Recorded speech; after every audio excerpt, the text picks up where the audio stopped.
Bonjour, je vous propose aujourd'hui une visite assez complète de Collioure en 25 minutes en vous présentant tout ce qui fait la notoriété de ce village catalan niché entre Pyrénées et Méditerranée.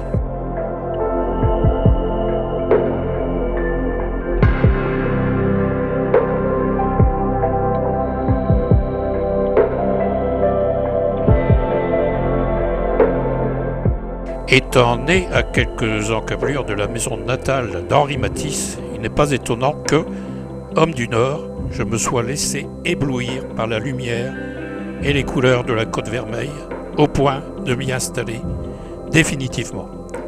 Bonne visite, suivez-nous.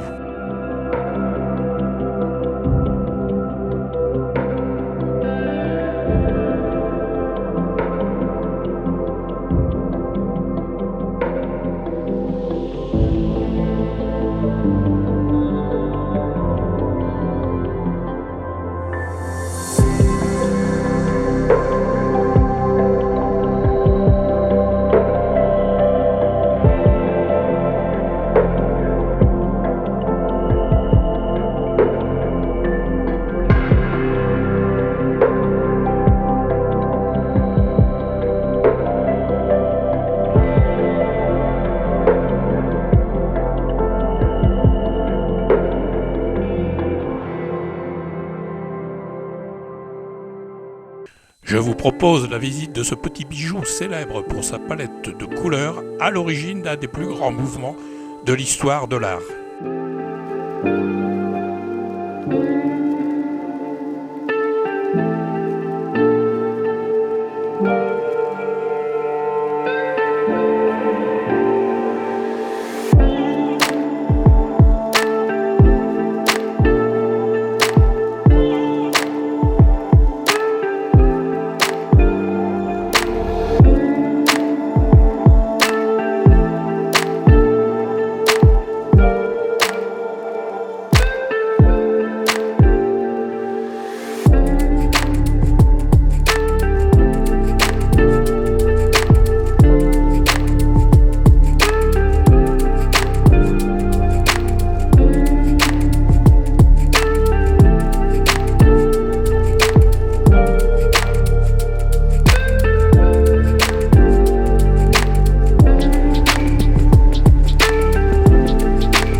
La poésie et l'authenticité de ce vieux village de pêcheurs, avec ses couleurs vives, sont à l'origine du fauvisme inventé par André Derain et Henri Matisse durant l'été 1905.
Le château est déjà cité en 673, à l'époque visigothique.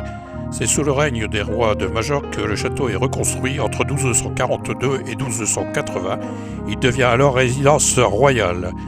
De 1475 à 1481, Louis XI fait bâtir des fortifications et c'est Charles Quint qui le renforcera, tout en décidant la construction du fort Saint-Elme, beaucoup plus intéressant sur le plan stratégique.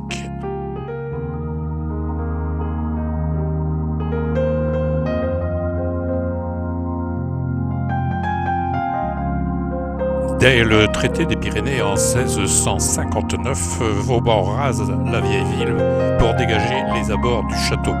Il réaménagera aussi le fort Miradoux.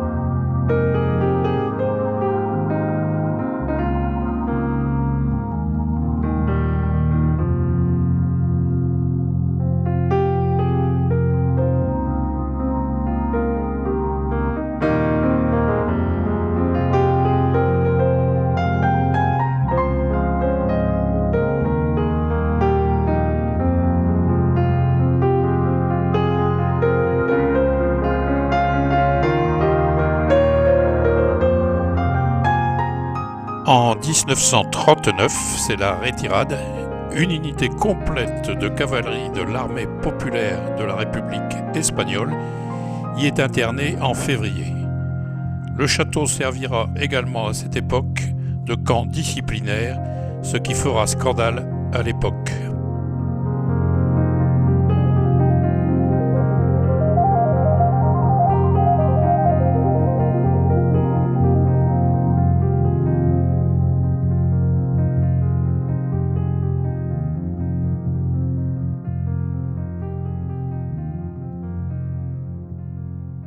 Depuis 1952, cette forteresse sur la mer est la propriété du département des Pyrénées-Orientales, qui engage de très nombreux travaux de restauration pour le valoriser.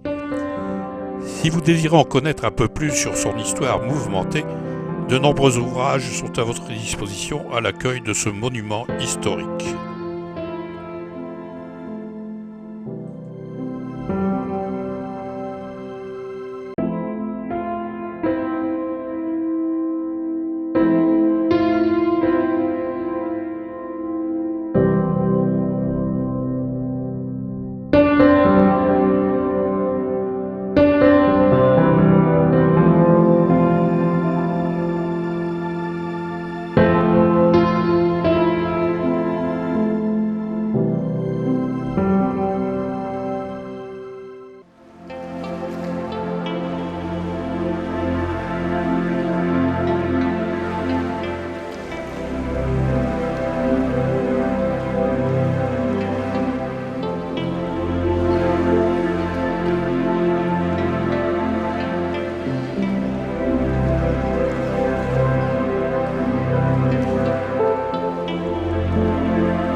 Henri Matisse arrive seul le 16 mai 1905 en gare de Collioure. Il fait très chaud et il est de suite captivé par la beauté de ce petit village, lové entre la chaîne des Alpes et la Méditerranée. C'est à sa demande que Derain, un jeune artiste de 25 ans, arrive à son tour début juillet et lui aussi va loger à l'hôtel de la gare.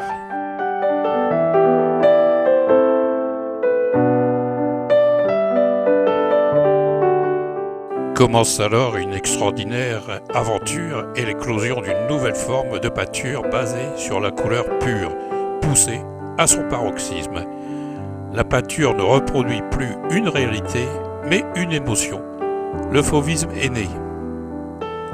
André Derain et Henri Matisse, en se nourrissant du charme et de l'authenticité de ce petit village de pêcheurs, vont révolutionner l'art moderne à l'aube du XXe siècle.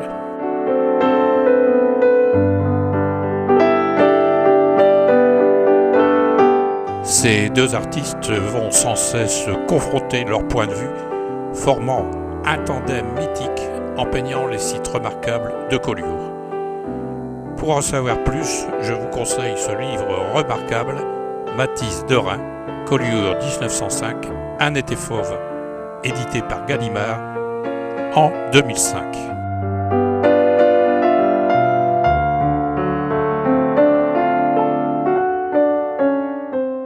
Quand on parle de peinture et d'histoire du village, il faut évoquer l'hôtellerie des Templiers. Monsieur et Madame Pousse étaient les amis des peintres et sculpteurs.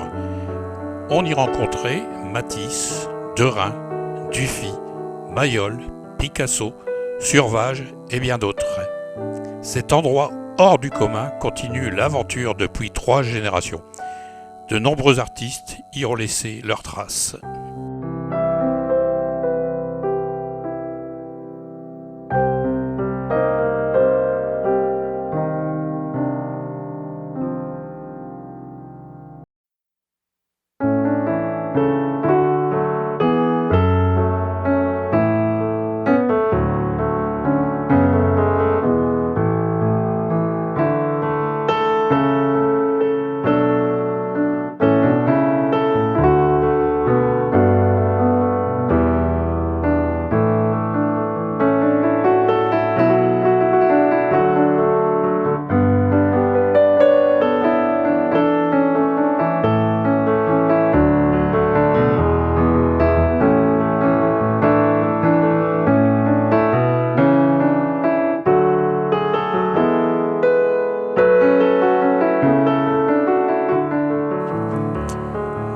Léopold Survage est né à Moscou. Il est ami de Guillaume Apollinaire et il rencontre à Paris Picasso, Modigliani et Manet. Il fréquentera aussi brièvement l'éphémère école dirigée par Matisse. Cette exposition surligne l'influence méditerranéenne sur le peintre.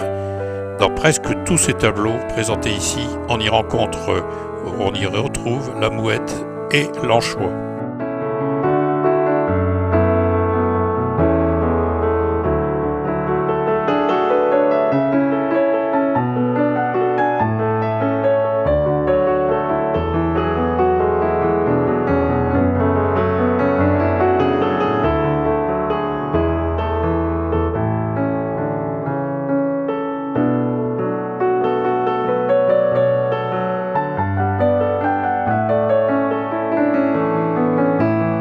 L'église fut construite en 1684 suite à la destruction de l'ancienne église Sainte-Marie sous l'ordre de Vauban qui voulait dégager les abords du château.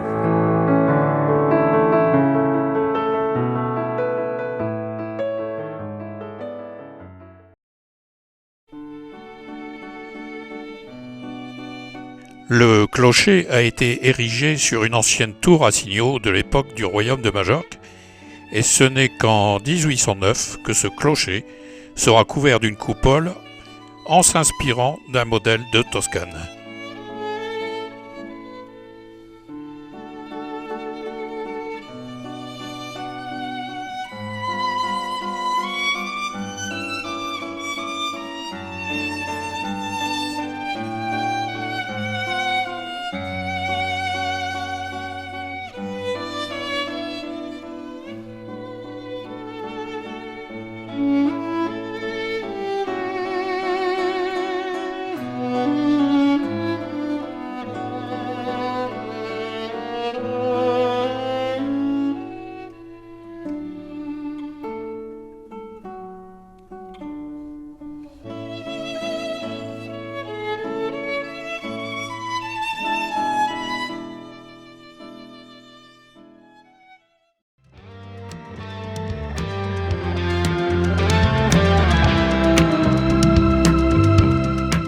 C'est au pied du musée d'art moderne que je vous conseille d'emprunter le sentier qui mène au Fort Saint-Elme en passant par le moulin. Un moulin construit en 1337 et restauré récemment.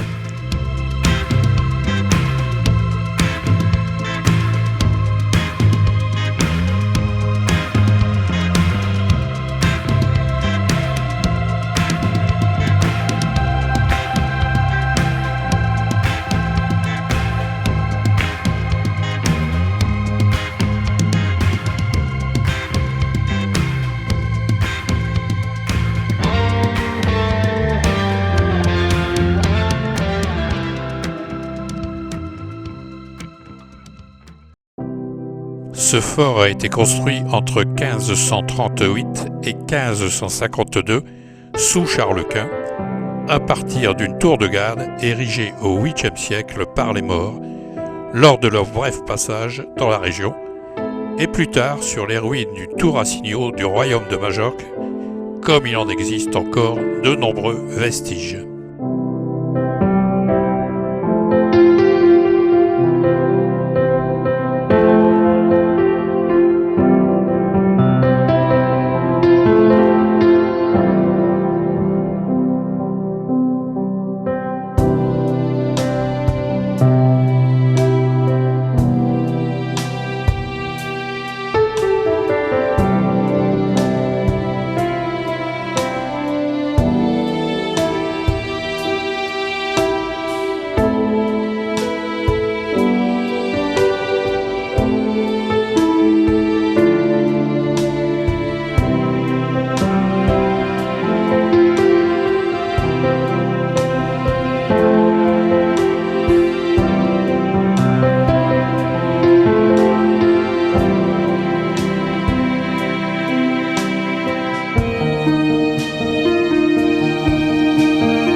C'est après le traité des Pyrénées en 1659 que Vauban fera construire une contre-escarpe formant une base en étoile.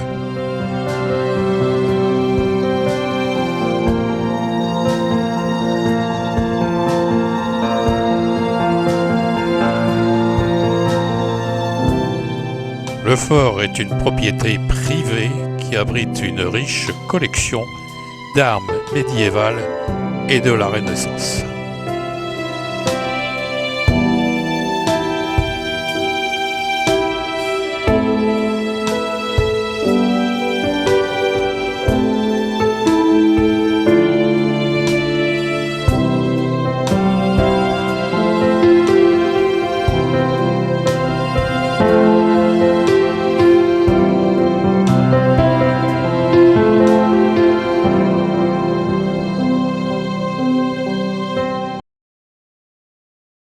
Le SNEC, Centre national d'entraînement commando, est une unité qui a été créée en janvier 1964 pour former tous les cadres et la troupe à un combat spécifique dit commando, qui est l'héritage du combat des SAS et des unités commando françaises de la Deuxième Guerre mondiale.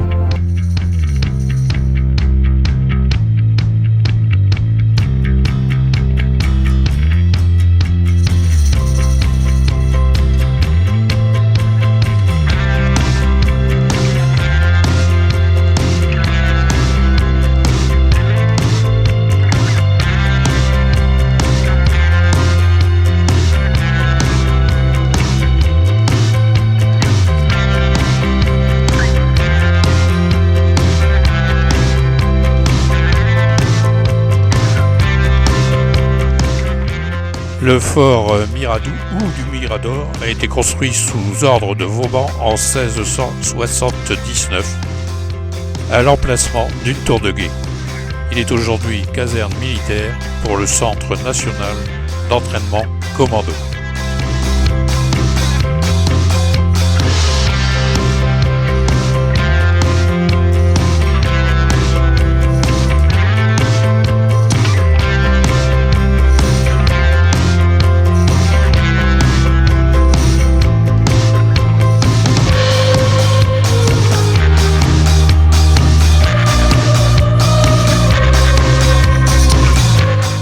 Le Fort Carré est un autre témoin de l'œuvre de Vauban à Collioure.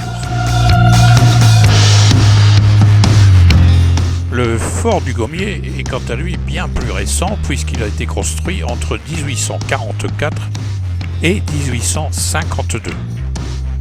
À peine achevé qu'il est déjà techniquement dépassé devant les progrès de l'artillerie. Il ne servira donc jamais. Aujourd'hui, une association de courageux bénévoles le restaure depuis 1997 et il est inscrit au monument historique depuis 2003.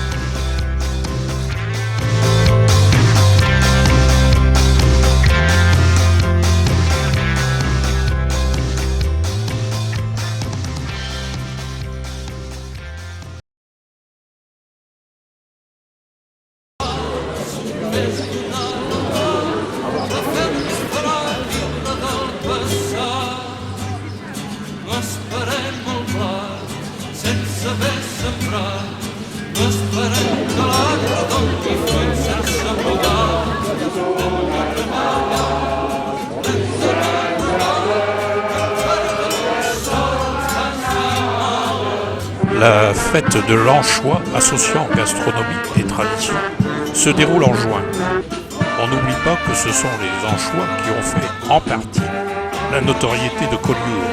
C'est dans ces barques catalanes hautes en couleur que ce petit poisson était pêché. Il ne reste aujourd'hui que 2 entreprises et les anchois viennent des côtes atlantiques. Mais le savoir-faire est